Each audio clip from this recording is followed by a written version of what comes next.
مومنوں، اپنے صدقات و خیرات احسان رکھنے اور ایذا دینے سے اس شخص کی طرح برباد نہ کر دینا جو لوگوں کو دکھاوے کے لیے مال خرچ کرتا ہے اور اللہ اور روز آخر پر ایمان نہیں رکھتا، تو اس کے مال کی مثال اس چٹان کی سی ہے جس پر تھوڑی سی مٹی پڑی ہو اور اس پر زور کا مے برس کر اسے صاف کر ڈالے۔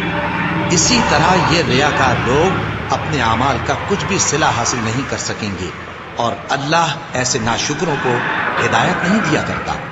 اور جو لوگ اللہ کی خوشنودی حاصل کرنے کے لیے اور خلوص نیت سے اپنا مال خرچ کرتے ہیں، ان کی مثال ایک باغ کی سی ہے جو اونچی جگہ پر واقع ہو، جب اس پر زور کا مے پڑے تو دگنا پھل لائے، پھر اگر مے نہ بھی پڑے تو خیر خوار ہی صحیح، اور اللہ تمہارے کاموں کو دیکھ رہا ہے۔ بھلا تم میں کوئی یہ چاہتا ہے کہ اس کا کھجوروں اور انگوروں کا باغ ہو جس میں نہریں بہہ رہی ہوں